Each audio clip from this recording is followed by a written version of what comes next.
Hey, everybody, welcome to Talking Hockey Sense. It's Chris Peters here, and it is episode 105 of the podcast. And we are back from the ECHL All-Star Classic, and much to talk about on the ECHL front, but also we'll be talking about the 2024 NHL Draft.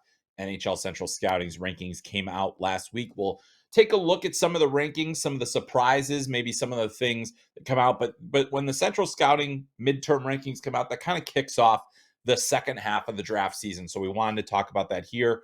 I'll give you a little bit more detail about what's coming from FloHockey on the NHL Draft as well, because now that the World Juniors is over and now that our focus is turned to 2024 NHL Draft, it's going to be a lot more draft stuff. We also have college hockey postseason on the horizon. We have the postseason of the USHL, all of our other junior leagues, and also the ECHL, SPHL. So lots of big time hockey, important hockey coming your way on FloHockey.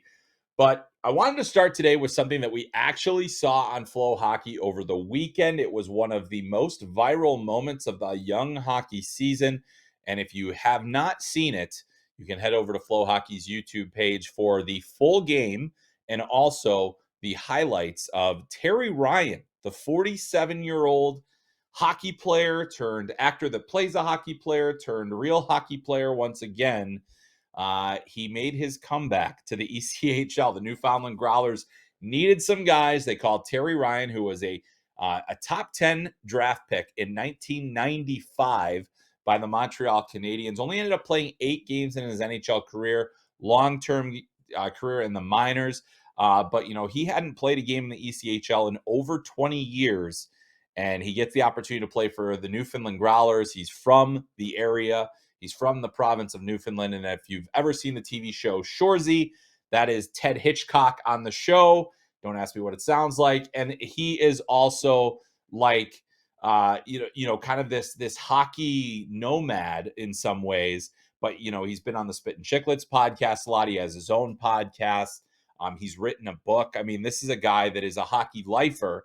And here he is at 47 years old, helping out the local team because the Growlers had lost players to call-ups, to injury.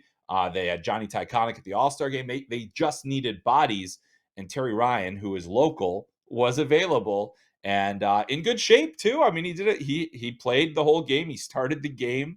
And then he also got into a fight. He ended up with 7 minutes in penalties, a fighting major plus the instigator.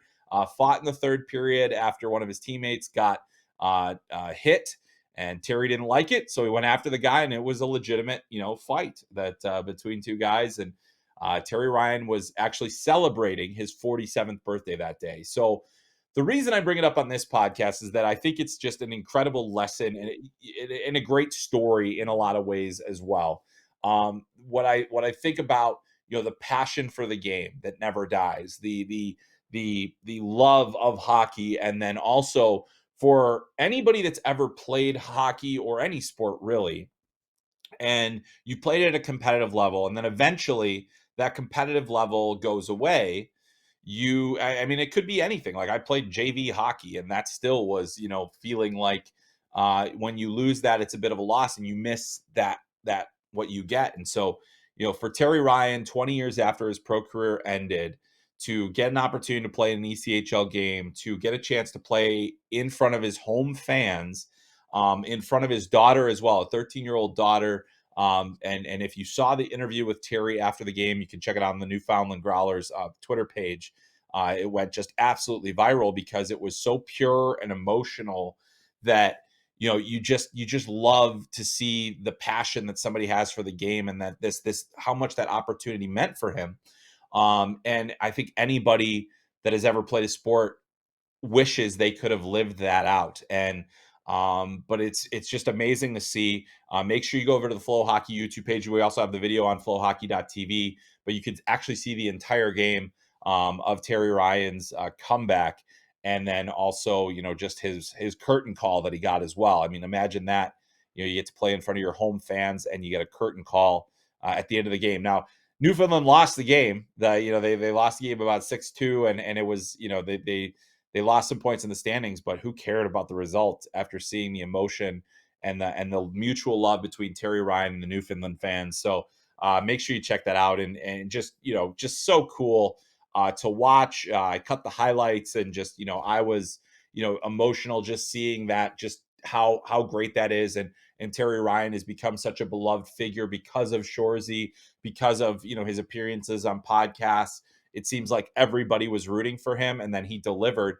And actually, he played confident hockey. I mean, like, he threw a check on his first shift, and he was able to break the puck out. I mean, he doesn't have the skating ability that he used to. And if you ever go look at his WHL highlights, I mean, the guy had a lot of skill back in his day as well.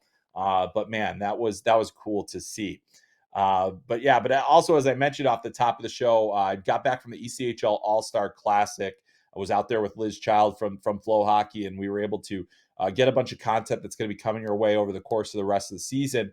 But I did want to talk about the All-Star game itself, because if there's one thing I saw at this game, the ECHL game, it was an All-Star game. So, like, the competitiveness is not as high. The speed is not as high, but the players were empowered to just do stuff and try stuff. And if you check out on FloHockey's Twitter page, and on our YouTube shorts, we've got the goals that Brandon Hawkins and Matt Brown scored in that game for the All-Stars, where they were just absolutely electric moves. We had, basically Hawkins doing a spinorama with the puck under his stick blade, and then he was able to score. And then a crazy move from Matt Brown, Rob Schremp style, to score on a breakaway. And it was just a fun environment. And it was also in Savannah, Georgia. And it was my first time at Enmarket Arena in Savannah. It was my first time in Savannah, period. And to see the way that hockey has been embraced in Savannah, Georgia, will make you love the sport even more. Because obviously, I'm staring at about 10 feet of snow out my window right now.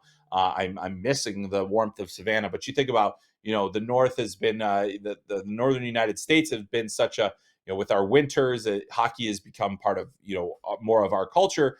And now you're seeing it continue to spread into non-traditional markets. And Savannah didn't really have a long or at all hockey history. And the Ghost Pirates have come in and become a big deal.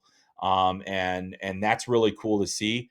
Beautiful arena, beautiful setup, affiliated with the Golden Knights. And that is just, they put on a tremendous show there. Cannot say enough about Savannah and the way that those fans showed up and supported their team. It was really cool to see. And also, we had a great skills competition. You can go back and check out all those highlights in the full game at FloHockey.tv. But shout out to the ECHL for a great event and just a lot of fun in Savannah, Georgia. And it was great to see the All-Stars just trying to do stuff and entertain, and that's what that should be all about. All right. So that was kind of my weekend, but now we're going to get back focused in on the prospect side of things, which we do every week on this podcast. We talk a lot about the prospects, and certainly over the course of the next several months, we're going to talk a lot about the NHL draft. And so we're moving on to the 2024 NHL draft and talking about that. And the reason that I wanted to bring it up now is because, we get this opportunity with the NHL Central Scouting rankings coming out last week on Friday. Got a chance to review them. And I like to kind of take a look and I've got my own rankings. I'll do my own thing with it. But when you see the Central Scouting rankings, it allows you to kind of get a little bit of a counterpoint to maybe how you're feeling about things. And I think that, this list and this draft remains really exciting to kind of follow. Macklin Celebrini the number one guy, number one North American skater. That was no surprise. I think everybody that has watched him play this year has seen a player that has only delivered on the expectations that were set for him at the beginning of the season, and maybe even in some cases has exceeded them. In my personal opinion, I don't think there's anybody close to him for the discussion of number one in this draft. I think a number of the players that are there have dropped off. I just think that Macklin Celebrini, does he bring the excitement factor of a Connor Bedard? No, but I still think that we're talking about an incredibly special player here. A guy that I think is going to help a franchise immensely in the immediate future. And then also, be potentially a franchise changing prospect in the long term. He's an average size center, great two-way capabilities, complete player, highly competitive, highly skilled, good skater. I mean, everything that he does is putting him on a path to being a number one NHL center. I think the only thing that he doesn't have is that size. He's the most recent measurement, however, from Central Scouting is 6 foot and 190 pounds. I don't know if that's the official. It has not. Excuse me. That was not the official weigh-in, but that is what he's listed at now. They did not have the official numbers from Central Scouting for him in particular, but at the same time, 5'11", 6 foot, he's right in that kind of average size now for a lot of NHL forwards. And I'm not really worried about that. He plays on the inside of the dots. He gets to the areas that he needs to get to. He plays defensively. He's smart in all zones. There's just really nothing to worry about with Macklin Celebrini. So no surprise to see him number one. Where things get interesting is in, who was number one on the European rankings, who was numbers 2 through 8 on the North American skater list. So, let's just I'm just going to kind of go down the list a little bit. And, if you haven't seen the list yet, NHL.com has the entire list of all the skaters, more than 200 players, almost 225, 224 are currently listed in the NHL Central Scouting for North America. And that's just the skaters. So that's a lot of players. Obviously, not all of them are going to be drafted. But let's take a look at the top 10 that they had for North American skaters. At number 2, Artem Levshinov from Michigan State University. This is consistent with what, I've been hearing as well. I think Levshinov is one of the best defensemen in this draft, if not the best defenseman in the draft. It's kind of a debate between him and Anton Silayev. But I think that Levshinov is a special player. He's having a tremendous season at Michigan State. He just had a 4-point game last weekend. And to see him continue to excel and progress, I think we're seeing a player now that is really starting to look like he could be a top pairing defenseman in the NHL. I thought that coming into the season. I feel stronger about it now. I know there are some people that kind of question his overall defensive ability. I don't really have that big of a concern about it. I don't think it's that big of a deal. He is over a point per game player as a true freshman in college hockey. He had 42 points last season. So you compare kind of what he's doing now to what Owen Power did, because he's following basically the Owen Power path with one fewer year in the USHL. And so with Levshinov, Owen Power's freshman year at the University of Michigan, his freshman year at the University of Michigan, he went number 1 overall. He had 16 points in 26 games as a freshman at the University of Michigan. Obviously, a bit of a wonky year with COVID and everything else, still kind of impacting players. This year, through 22 games, 24 points for Artem Levshinov. Remarkable. Just remarkable. Is he going to be a better defenseman than Owen Power? I think Owen Power has a little bit more of a well-rounded game, and I think that he's still finding his way in the NHL. Artem Levshinov, not quite as big, but as mobile. That right shot. To me, there's a lot there. I fully agree, with his status as the number 2 North American skater. And that's not, consensus. I don't think there's really any consensus after Celebrini. And you could maybe even find a few places where some of those teams might take the defenseman over Celebrini. But I mean, Artem Levshinov is a legit talent and a guy that I think will be really exciting to watch. Caden Lindstrom was the number 3 North American skater for Medicine Hat Tigers. Big body, 6'3", so he's been listed as taller, but he's 6'3" and a quarter, according to the confirmed height by NHL Central Scouting, the most recent measurement from them, 210 pounds, and he is a legitimate goal-scoring threat. He throws his blade around. He's got a good work ethic off the puck. He plays really well with it. I think Caden Lindstrom is certainly earned his stock here. And this is where things start to get a little more interesting, because at number 4, Zeev Buyum. So Zeev Buyum listed as at 6 foot, 183 pounds. Not confirmed by NHL Central Scouting, but that's the measurement that they have him listed at. Left shot, highly skilled defenseman, currently on pace to have one of the best freshman seasons ever in the history of NCAA hockey for a defenseman, at least in terms of production. And that's what I think is going to be fascinating to watch with Zeev Buium, is he's going to continue to point it up at Denver, where things are just going super well for him. 27 points in 20 games thus far. He had 2 assists in his last game, his second game back from the World Junior Championship, where he was exceptional for Team USA with 5 points in 7 games. I think the interesting thing is, as a somewhat undersized defenseman, just in terms of, he's got that, 6 foot kind of on the fringe, and a bit on the lighter side. He probably has a little bit more to prove, but he's so dynamic, and I think the teams are really starting to come around on his ability to also defend. I think it still needs improvement. He needs to make better decisions with the puck at sometimes, but I mean, what he does offensively, I think there's a lot to like about Zeev Buium, and that's big there. So after Buium was Trevor Connolly, who comes in at just shy of 6'1", 156 pounds. So a guy that still needs to tack on weight, but you see the way that he plays, and it really does not seem to hinder him very much. I mean, Trevor Connolly, when he's on his game, when he's at his top level, he is one of those guys that is very difficult to take the puck from, and a guy that is always on and around the puck. And so he creates a lot of turnovers as well.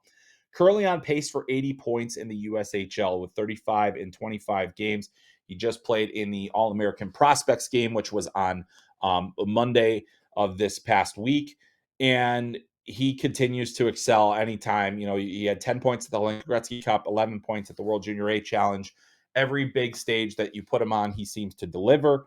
Obviously, there are still comments and concerns that I hear from scouts about, the decision to take him. It's more of a discussion that they have to have at higher levels of their organization with Trevor Connolly. Connolly has certainly tried to put the work in to make up for some of the mistakes. We've talked about him on this podcast before.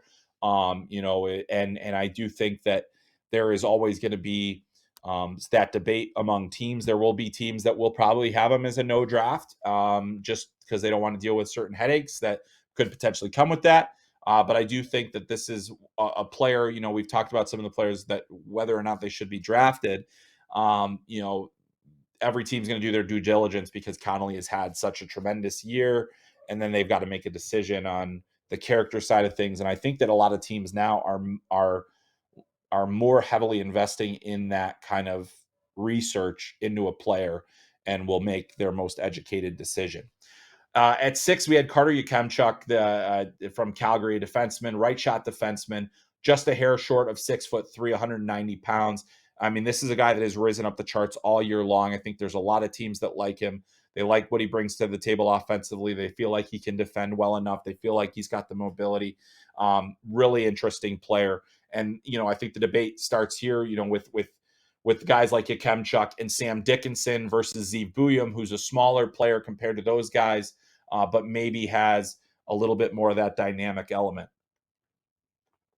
Looking here at, Dickinson came in at number 7, and he's also just a hair short of 6'3" and a bit over 200 pounds, a left shot defenseman. He is really pointing it up in the OHL with the London Knights right now.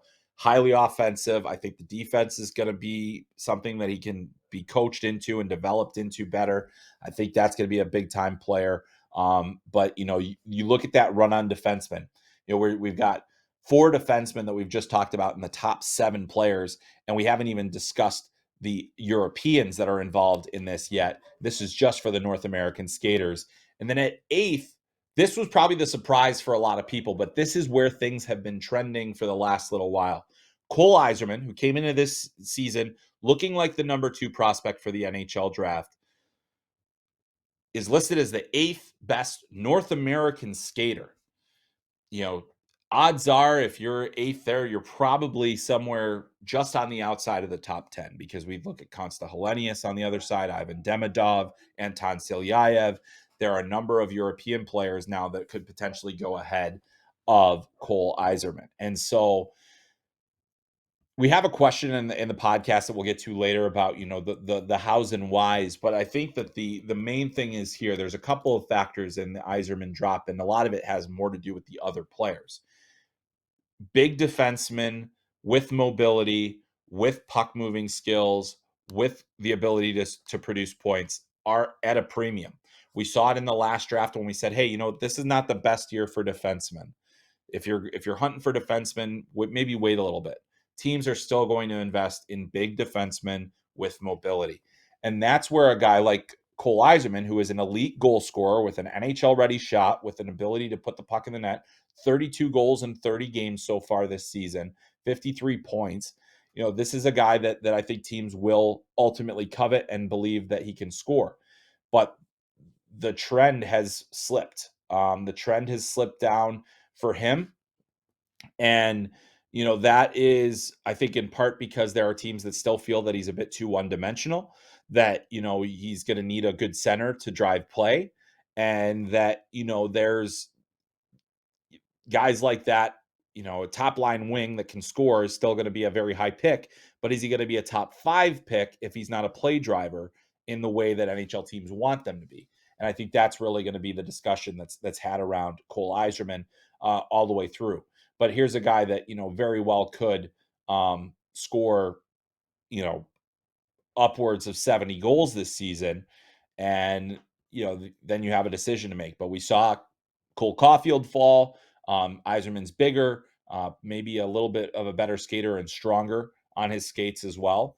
So we'll see exactly what that does. But yeah, coming in at 8, that might have been a surprise for a lot of people. So that's kind of where we're at on that front in terms of the North American skaters. When it comes to the Europeans, though, also interesting there. Konsta Helenius was the number 1 European skater from Finland.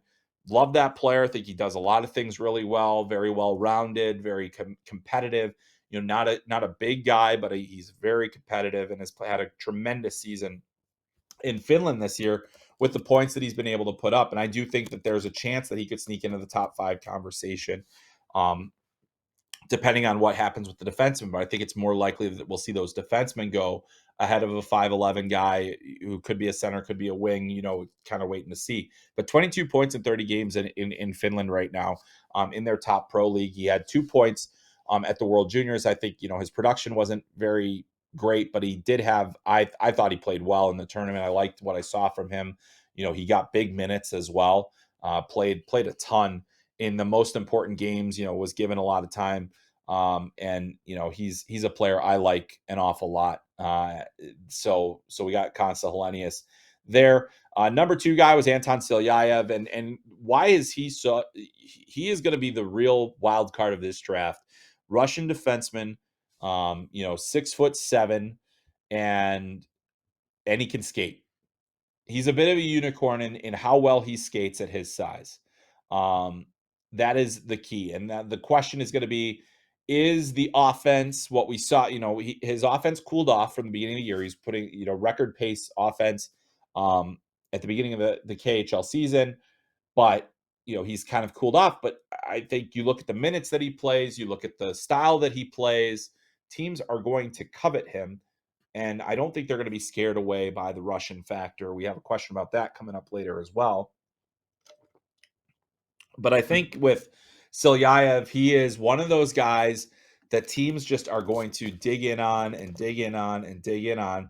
And I think to me, he's one of the few players that has a chance to knock off Macklin Celebrini. I'll say it, my personal opinion is that it's not close.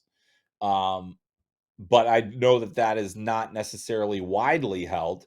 But Silyayev is one of those interesting guys where it's like, gosh, he's so big, he's so mobile, he seems to play with that, you know, a decent amount of edge. He's got strength to him, and he can move pucks and he can make plays. So at his size, with his mobility and athletic package, like that's going to be a very attractive quality. He is under contract in the KHL until 2025, 26. So you're waiting for a while. But at the same time, if you can add a player of his size and his ability, you know, you want to work with that player. You want to develop that player. And I think a lot of teams are going to be attracted by that. that means that number 3 is Ivan Demidov.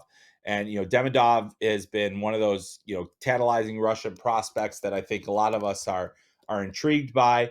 The difference between him and Matvey Michkov is that Demidov's viewings will only be against KHL, second tier, and MHL opponents. And he's dominant at the Russian U20 level in the MHL, 32 points in 20 games. He really can't be slowed down. There's not really a place for him to play for SKA St. Petersburg. So, he will continue to play at that level, but he plays a lot. He's been on fire of late. I think I'm looking at right now, he has points in every game since December 17th. So he's basically on a month-long point streak right now in the MHL. Has goals in each of his last 3 and in most of the games during this streak. So he's a tantalizing prospect. But again, we don't have that. We don't have the viewings of him against his peers in his age group, which is really, to me, it's not critical. We can still assess him there, but I just think that there's so much you can learn about a player in those international events. And we won't have that opportunity for the foreseeable future with Ivan Demidov. So it does make it interesting, and it makes me wonder, what all did Konsta Helenius do to move past Demidov? It's probably because, hey, he's played at the pro level in his home country and has excelled there. So it's a little bit more he's proven it more. But we'll have to wait and see. So those are some of the fascinating things that we get there. I did want to touch on the goalies a little bit quickly as well. This is not a great year for goaltenders. I don't know how many will get picked. We'll see plenty get picked. But it is not a great year to be looking for goaltending help. And the other thing is when you draft a goalie, you're expecting it to be a long-term project. I think that's all we have in this draft class. I don't see many players, or any really, that I look at and say that is absolutely the guy that I want to, put a stamp of approval on and say he's going to be a starting goalie. It's really hard to do that with anybody, but I think particularly now, this is not a great year to be looking for goaltenders. But Carter George from the Owen Sound Attack is the number 1 ranked goalie, just shy of 6'1". So NHL teams is basically 6'1". They're starting to, that's where they're a little bit, you got a 6'2". Okay. 6'1". I don't know. We got to do our due diligence. So we'll see how that ultimately impacts Carter George. But, aside from him, just not a ton of goalies that I think are going to have a chance at going in the top 3 rounds of this draft. There always will be, but you never know. So we will find out exactly what happens there. All right. So you guys, that's, I don't have a real critique. The one thing that I will say about the NHL Central Scouting, you have to remember that they operate as if they're the 33rd NHL team. They try to run it like, a team would. They do these separate lists, the European and North American, which, I feel still is a little bit not as helpful. But it is, in terms of identifying players, finding guys to watch, NHL teams will still see, okay, well, Central had a guy here. We got to go watch him more to see if we agree or not. Those are the types of conversations that get had in NHL things. And then just for me, it's just a counterpoint to my own opinions on players. So it's always interesting to look at. And I really do appreciate seeing that. So with that, we go into our question and answer period, because that is what we do on this podcast. We answer questions, and you had a lot of them, and they're mostly NHL draft related. So we're going to go ahead and jump into those right now. And our first one comes from one of our most reliable questioners, and this is Avco Cup. And the question, Avco Cup asks, I'm interested in hearing some about the right shot D with size in this draft. Charlie Ellick, EJ Emery, and Colton Roberts. What range do you think they'll be drafted? Well, thank you for the question. And where do I think they'll be drafted? I am a big EJ Emery believer. I've liked his performance throughout the season. I think that there is a ton of upside in a player like him. The numbers have not necessarily been there. He had a nice goal the other day in the All-American Prospects game, but I think that his athletic package in terms of the size, the skating ability, the puck skills, the different things. I'm seeing a good amount of that. I think he defends well. I think he's got the physicality. I think he can get a little bit meaner as he gets bigger and stronger, I should say, because I mean, if he gets a lot bigger, it's going to be tough for anybody to get around him. I do think that he's probably nestled into the late first, early second round at this stage of the season. Offensively, we haven't necessarily seen enough from him to say, does he belong in the same discussion as some of these other players? I had him very high at the beginning of the season.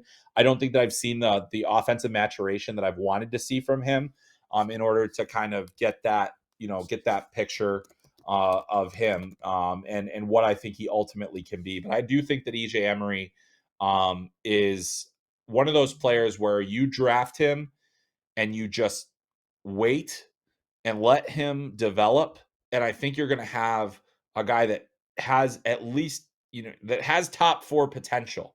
It's a risky projection at this point, but I do think that he's one of those guys that has that kind of projection where he could be a potential top four defenseman. But it's going to take a lot of work. He was listed at 39th among North American skaters among this class here, and so he's in the mix there to potentially move up. And but I like the player. I like the player an awful lot, and I'm a believer. So if he, I think even as a high second round pick, I think you're going to get tremendous value, or a late first, I think you're going to get good value out of that player. Moving on, Charlie Ellick is a guy that I've kind of had eyes on throughout the season.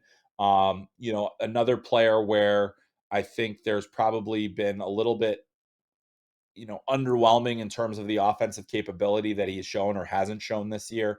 I think that there's enough of a defensive skill set. I think he's got the physical tools. Obviously, as a right shot guy, you got to give that guy the benefit of the doubt.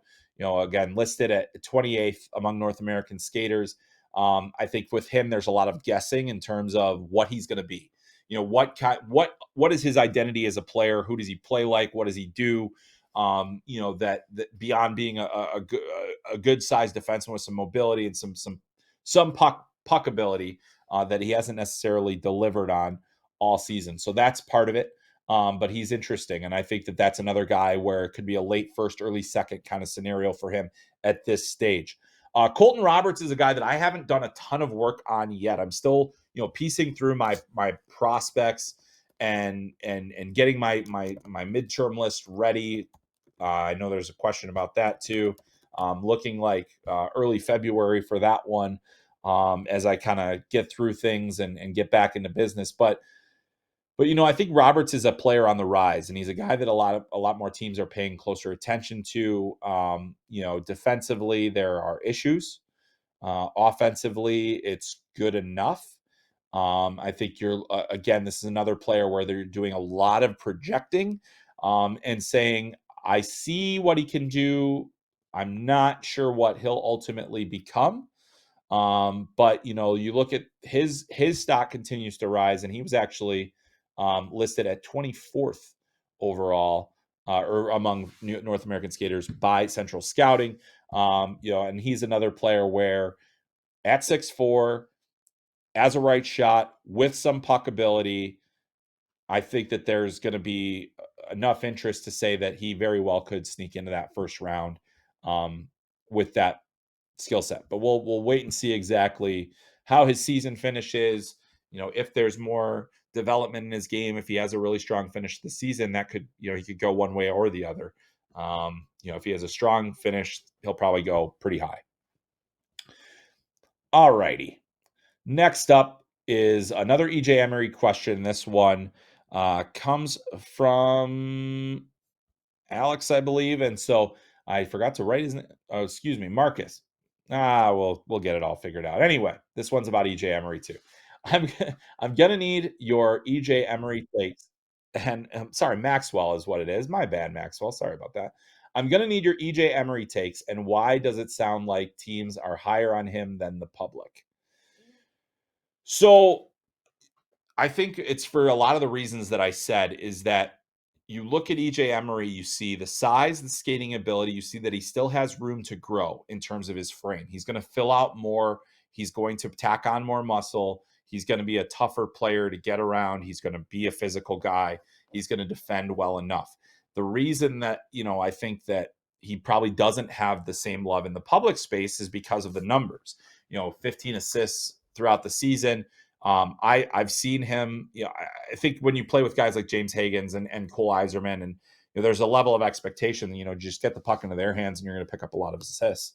And that hasn't necessarily happened with EJ Emery this year. But I think the player, there are a lot of teams that are just going to do that projection.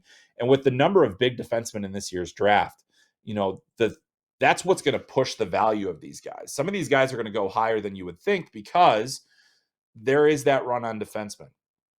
I think when teams saw St. Louis win the Stanley Cup, Vegas win the Stanley Cup, they seem to forget about, when Colorado won the Stanley Cup with not the biggest decor.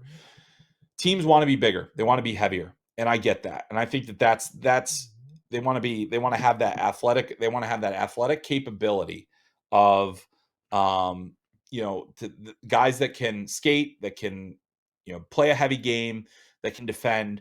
There is still a premium on those players. I think teams are starting to go further and further in that direction towards the bigger defensemen. And it feels like there's less risk with those players, but I think a player like Emery still comes with a certain amount of risk because you don't know, are the hands there enough? Is the vision there enough? Is the hockey sense there enough? I personally think yes, that it is.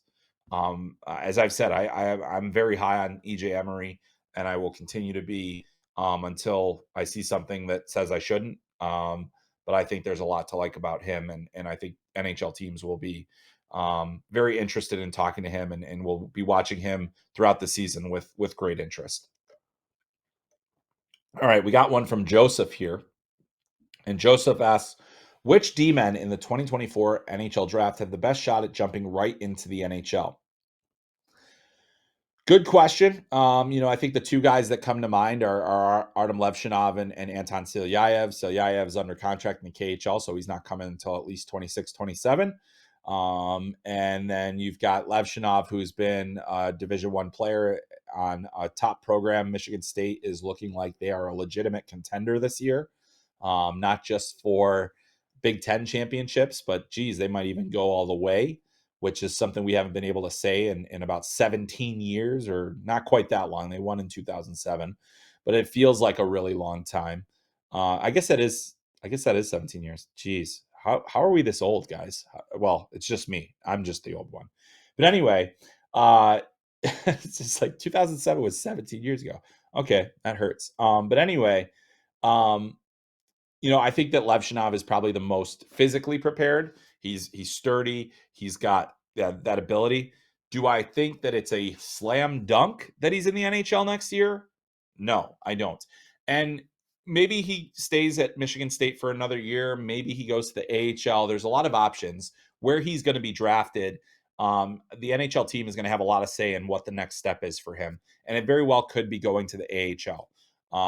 But I think that what he's shown this year at Michigan State, the way that he's played, he at least has that opportunity to potentially be a pro. I still think there's more for him to learn. I still think there's more for him to reach for. We've seen Owen Power go back to school, become a little bit more prepared to arrive in the NHL ready. That may not be in the cards for Levshinov. I'm not really sure exactly what his intentions will be after the season. But I think of the defensemen, he's in the mix.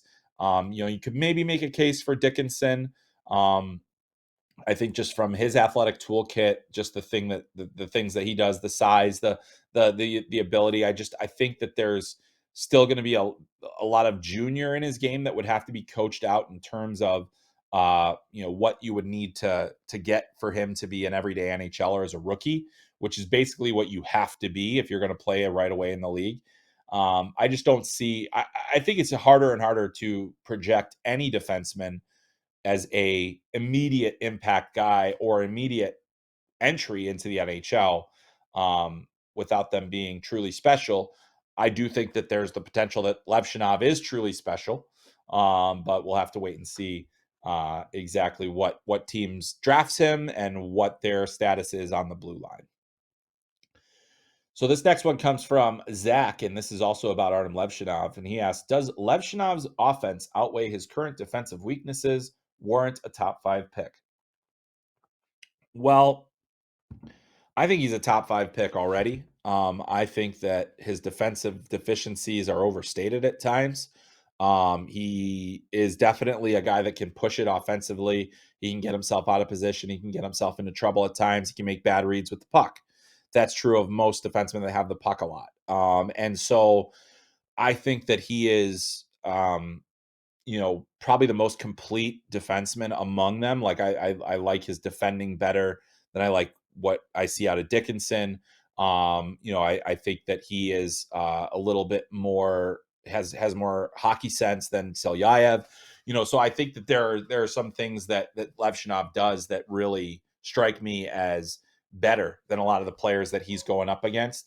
But I think that's going to be something that remains to be seen in terms of his development. The other thing is I think you'd rather kind of like tame the offensive defenseman and get them into a more defensive mindset as a pro than you would trying to coax the offense out of them. I think that that's why guys like Levshinov will have such high value, because there is such a two-way value to what they bring. And I do think that his defending is better than maybe it's been reported, or at least evaluated in some ways. Is it necessarily his biggest strength? Probably not. But it's really interesting to see kind of the discourse around Levshinov, because I really do think that he's, to me right now, the best defenseman in this draft. All right, let's talk about some forwards, why don't we? And we'll talk about a couple of forwards you can see regularly on FloHockey, and that would be Sasha Boisvert and Michael Hage. And this one comes from Arpin, who asks, who do you like more between Sasha Boisvert and Michael Hage? As a Flyers fan, I'm hoping we get at least one of the two, given our likely draft positions and need at center. So Sasha Boisvert, Muskegon Lumberjacks, Michael Hage of the Chicago Steel, two really good players that are producing at a high clip in the USHL this season.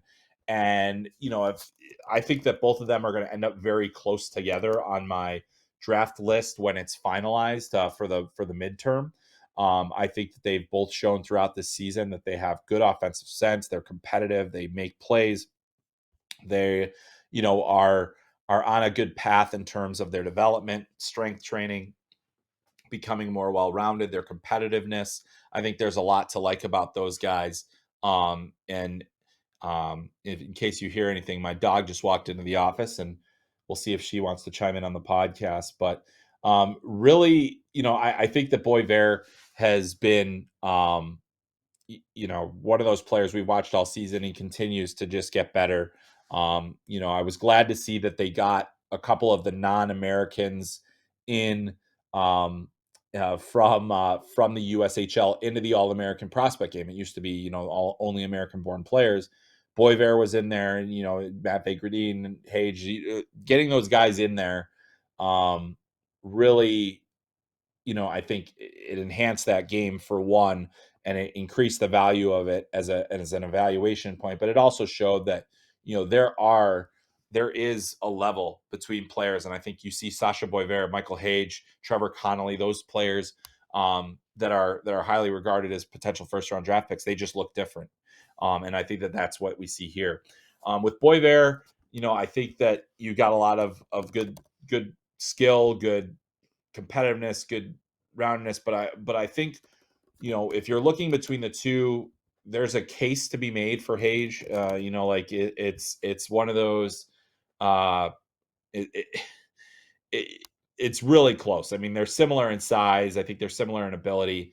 The thing is that Hage spent a lot of this year injured. He had to battle through that. He did not have a good fall classic, and then but he's gotten better and better and better and better. Now 31 points in 28 games this season for a Chicago Steel team that's really struggled throughout the year. So, I do think those two guys are going to be available in the late first round. I think that that'll probably be the range where both of them end up. You never know. Sometimes those guys do slip into the early second round. I just think they're both really, talented, smart hockey players. I think I'd lean Boisvert at this point. You know, Hage's injury history is a risk factor. He was injured most of last season as well. But he's gone through some things this year, and he's what he's the adversity that he's had to battle through. I have a ton of respect for.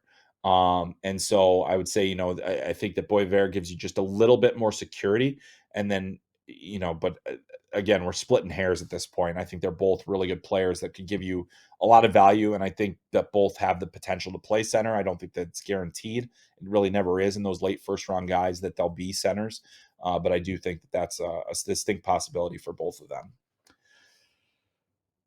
So our next question comes from Rotorhead, and Rotorhead asks, are teams concerned about Russian players not coming over due to current events, and therefore will Demidov fall in the draft?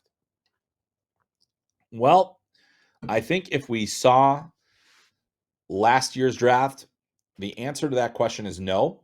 I don't think there has been far less chatter about that this year. I think that it just simply comes down to preference, to where you're at in your rebuild. Do I think that Demidov will fall much further than 7, 8, 9? Probably not. But it's possible. It's possible. And I just don't think that that's in the cards. I think the player's too good, and I think teams are too high on him to let him slip that fall. I think the same thing with Selyaev. A team that selects him might be one that has the flexibility to be a little more patient, just because you won't have him for a couple of years. Like if you're the San Jose Sharks, is that the move that you make at number whatever? If you win the lottery, you take Macklin Celebrini, you never look back. But if you don't, is Selyaev a guy that you can afford to wait on? And the answer is probably yes. I think those rebuilding teams don't need those guys right away. And in fact, it might help to keep them away from the losing situation for as long as possible. But that's going to be interesting to see. But I do not think the Russian factor will be tied to current events or even player contracts, because I think we saw that last year. That did not scare teams. You look at, the Arizona Coyotes took 2 Russians in the first round. So that's where I think we'll see there shouldn't be a ton there for that. All right. Our next question comes from Paul Double Coffee, and this is about Luke Misa. Luke Misa, ranked 45th in North American skaters, is a head scratcher to me. Is there an element in his game that scouts aren't liking, hence the rank? I think it's important to remember that the Central Scouting list is not always consensus. I think a player like Luke Misa is really all over the map in terms of his projection. I think there are a lot of different things that teams are looking at with him. Anytime you are a 5'10" or tall or smaller player, there are going to be questions about size in terms of, do you have enough? Does he have the giddy up? Does he have the motor to play at that size? But then you also look at what he's done this year and the continual progression that he's shown. The other thing is he is a late 2005 versus 2006 birth year. Doesn't necessarily have the size profile, doesn't have the athleticism of some of these other guys. So it's not terribly surprising to me to see that he fell in the eyes of Central Scouting or others. But I think he'll remain on the radar. I think he'll be a guy that kind of hovers around that second round discussion. I've never really viewed him as a necessarily a lock for the first round or anything like that. I know that the public lists have been a bit higher on him. The skill level and the scoring ability is certainly there, but I don't think that there's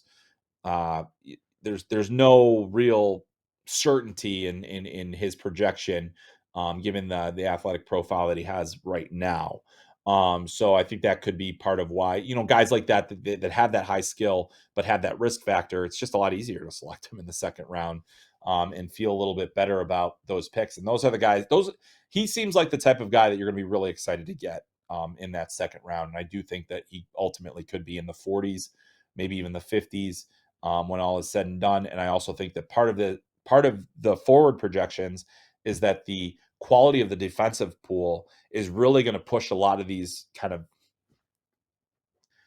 I don't want to say mid-tier, but like, these forwards that are outside of that that collection of guys like the Berkeley Cattons and the guys like the Liam Greentrees, guys like that are kind of in that next wave of first round draft picks after the Celebrini tier.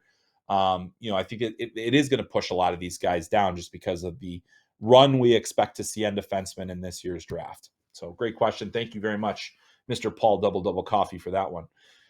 All right, our next one comes from Michael, and Michael says, do you have any players that you really like that you project to be a third round or later pick? Well, I think in terms of it's always tough to tell where these guys are ultimately going to go in terms of the range. Um, you know, it, we have an idea of where we think some of these guys are going to go, but it's tough to say. So like third or lower is a little bit tougher to kind of pick.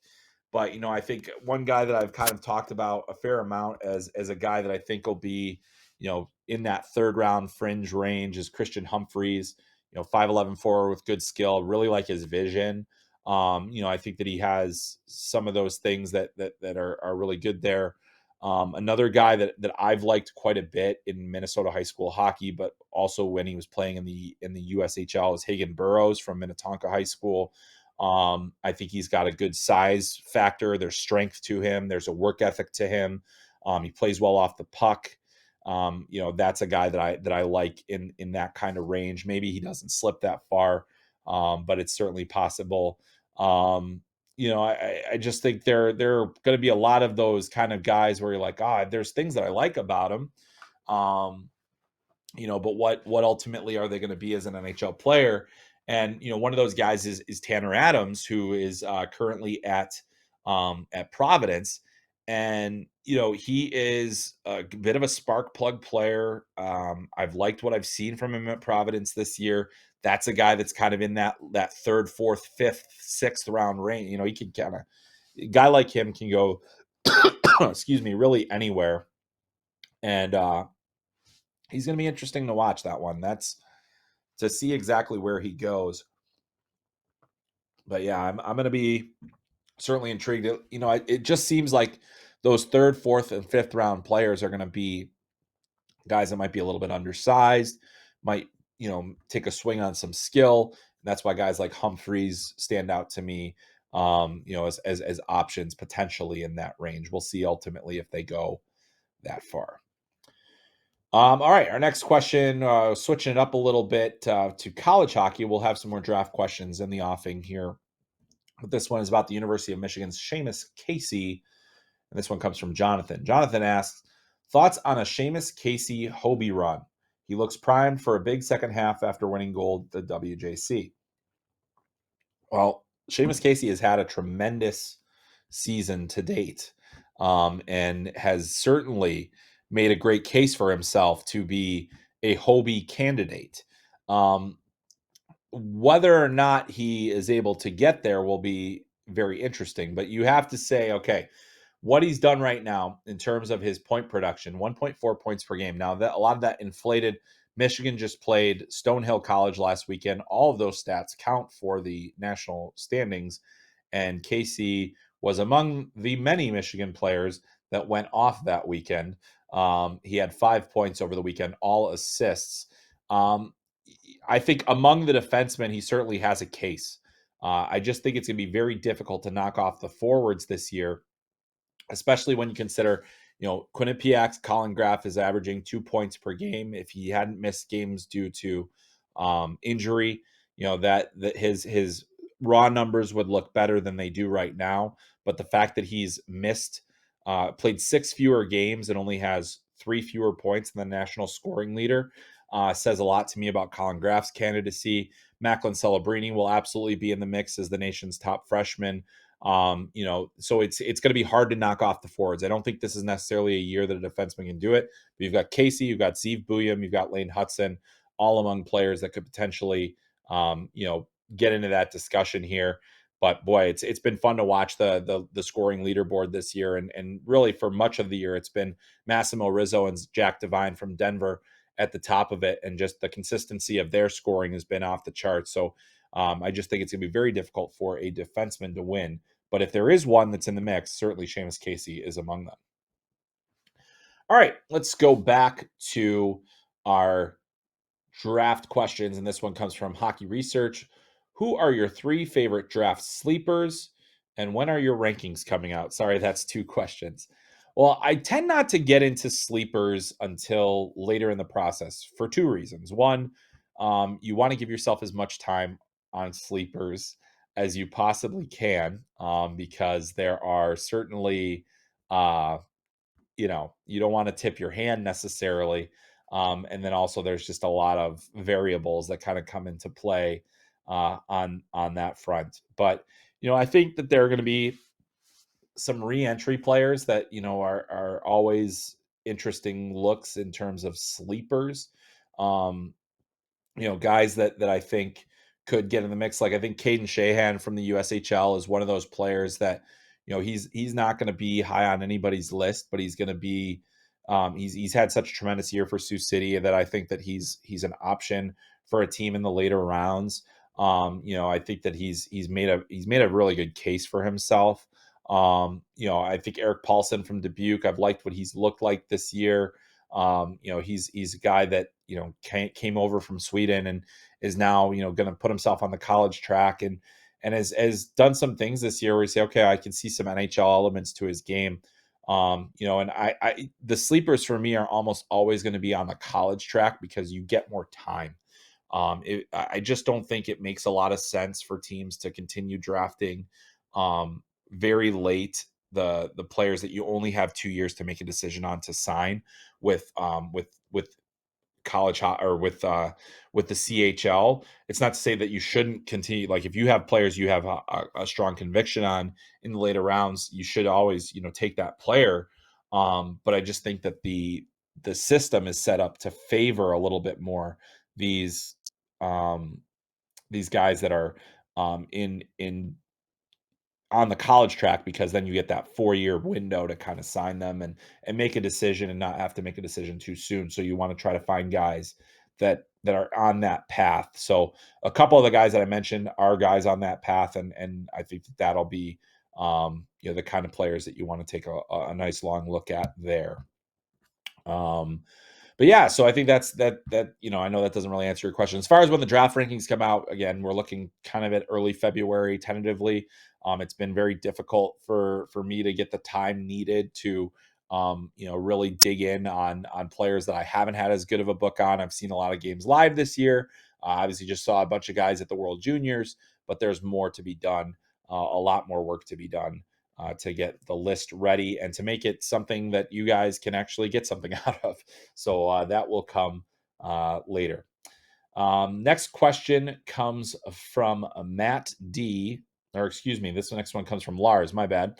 Lars is asking, looking at the draft rankings, I am again spotting a lack of Swedes.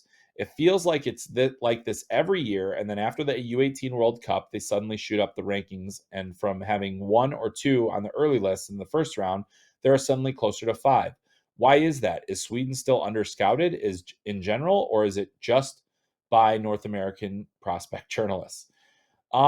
I don't think that's really been the case overall. I mean, I think that plenty of Swedes have made the list. I do think that this year in particular is a down year for Swedish hockey players. I don't think we're going to see very many Swedish hockey players. The top Swedish related player is actually a Norwegian, Michael Brandsted Nygaard, who plays in Sweden, but he's not going to be he's not Swedish, so it doesn't really count there. But I think that we'll see a number of guys. I think like Leo Salin-Wallenius is one of the few that looks like he could. Like we might not have a Swedish player picked in the first round this year, which is crazy to think about. It's not out of the question that one of could be Salin-Wallenius or Lucas Pettersson. Some of those guys, but this year particular, in this birth year is not a lot of there just aren't a lot of guys. So yeah, that's kind of where you got to go with that one. It just is what it is. So I think this year it'll be. I don't have high hopes for that Swedish team. We'll see. I'll get a look at some of those guys in the Five Nations, but I haven't seen anybody that really jumps out at me as a player that I want to watch. To that I need to feel like I'm missing anything on at this point, but we will wait and see. All right. A few more questions to round this up. This next one comes from Jake Baskin, and he asks, where in the draft do you think Brody Zemer will go? And that is a great question because I think he's been a tough player for me to get a read on this year. I like the skill. I like a lot about him. I think that it's very possible that Zemer ends up in the late second, possibly even early third round. With the way things are kind of going for him this season, he's a heck of a player. I like the production. I like the way that he's played. I like the skill that he plays with. But again, we're looking at a below average size player or closer to average size player. Good skill. Probably could have a little bit more drive in some of the games that we've seen. And then, you probably would like to see a little bit more production from him as well. But I think late second, early third is probably as far as he would drop at this point. A lot to like about where he's headed in terms of his development and being a guy that is on his path to college hockey. You get a little more development time with him as a University of Minnesota commit, but it's just below a point per game right now. But certainly plenty to like about. Not necessarily surprised that he was 42nd on the North American Central Scouting. That seems to be in line with where a lot of people will have him. All right, next one comes from Pat's Cast, and this is from on Tanner Howe. Tanner Howe was rated an A prospect in the initial rankings, now 29th NA skater. What has led to his drop? Well, based on the definition of Central Scouting, you'd have to ask them why he's where he is. But 29th on Central Scouting's list is still probably what they would consider an A-rated prospect. So I think Howe has always been a fringe first rounder in this class. Average size, decent enough skater, but maybe not enough pop in general. He has offensive pop, no question. Like the skill is there that he's been able to produce. They show, now that he doesn't have to be in the shadow of Connor Bedard, he's been able to kind of take control of the Regina Pats, and he, as a captain, he's produced at a high level. That's great. I just think that he's one of those guys where there's not any one thing that you could point out that says, elite trait. And when you're his size and you probably want to have something like that to more guarantee yourself a slot in the first round. I still think he can be. I don't think he really dropped. I think it's more just, 29. I thought that was a pretty fair range for him. It seems to be in line with what a lot of NHL teams are thinking about him as well, but good player. If he's a high second round pick, that's still a great play, still gives you a great chance to be an NHL player. But there is also the strong possibility that he's in the first round and will continue to be an A-rated prospect. All right, our next question is our last question. It comes from MV Pete, and he asks, "Hey CP, which goalie prospect do you like better, Kosa or Augustine? Do you project either to be a starting NHL goalie? Appreciate you." Well, Pete, I appreciate you as well.